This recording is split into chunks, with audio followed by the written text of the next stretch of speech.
we had a perfect life. 2 beautiful kids, perfectly healthy, family was healthy, business was great. Really had no complaints. My friends used to always joke with me, Gordon, you have a perfect life. Nothing ever goes wrong. Then things change. We had no risk factors. We had no reason to think that anything bad was going to happen to any of us, let alone Gregg, who was never sick a day in his life. I had 2 bumps underneath here that weren't going away.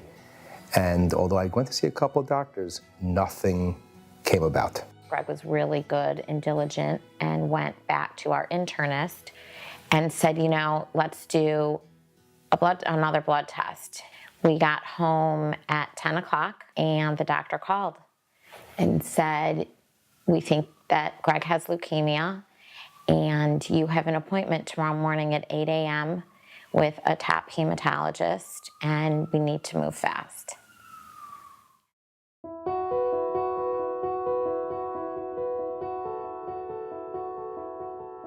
We all begin life as a single cell, a fertilized egg.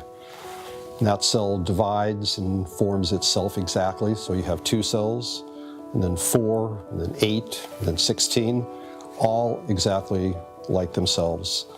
At some point, though, the cell has to start to differentiate, to move towards becoming blood, or muscle, or nerve.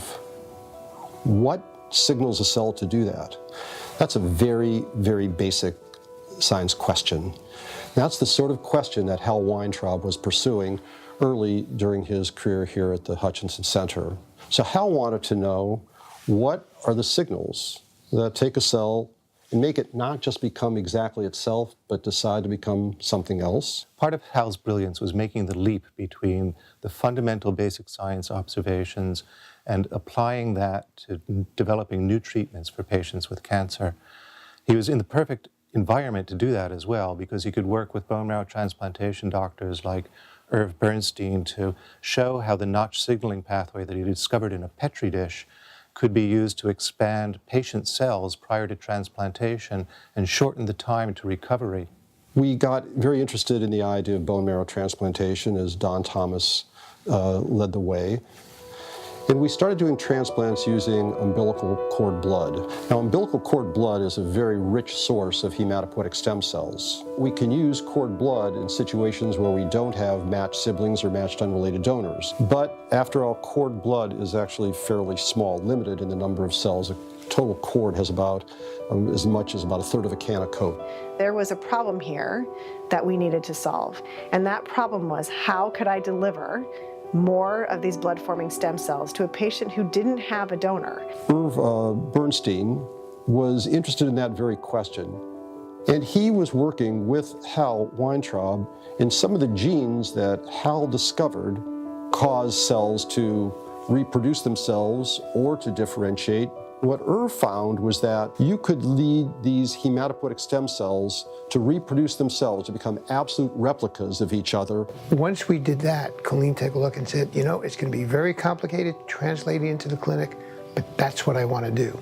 And she took off and did an amazing job. Now we have bearing the fruits of what she developed. We're a world-class leader in bone marrow transplant, but we needed to be doing more cord blood transplants, and I just went to it. And in the end, we started treating patients with these cells, and it was pretty miraculous. If anything that you develop ends up impacting someone's life, that is the coolest thing you could possibly do. And that to me is what it's about. So we were able to take a very basic question. How does a very early cell make a decision to form itself or become something else? A really fundamental basic science question, and take it all the way from that initial observation to apply it to the use of cord blood transplantation to allow more patients to be saved with that procedure.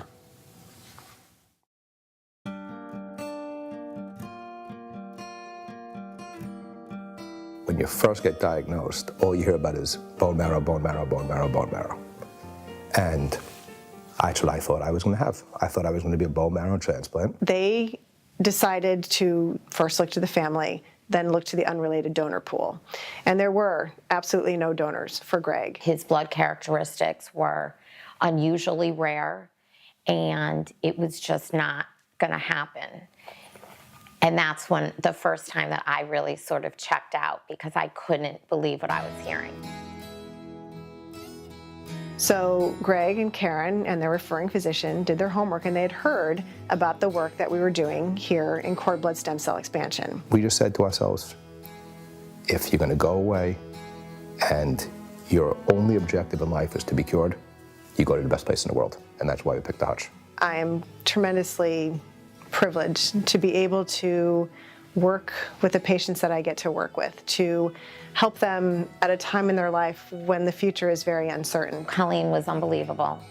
She was kind, she was honest, she took the time with us, she was patient, and she explained everything. I revel in their successes. I cry when things don't turn out the way they're supposed to turn out. But they're all a part of me. She's an amazing woman. And I can just say thank you. She saved my life. It was unbelievable. We all go through our daily lives never thinking about the work that these brilliant scientists are doing in the lab. We don't see it, we don't hear about it.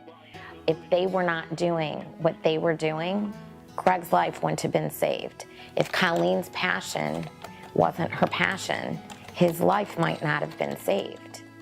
And it's really, really important, and my family is a testament to that, that we support and fund the work that's being done, because for everyone here, you never know when it's going to hit you. And if it does, you want to know that what they're doing in those labs is going to make a difference. And the cord blood work that the Fred Hutch is doing made a difference to us.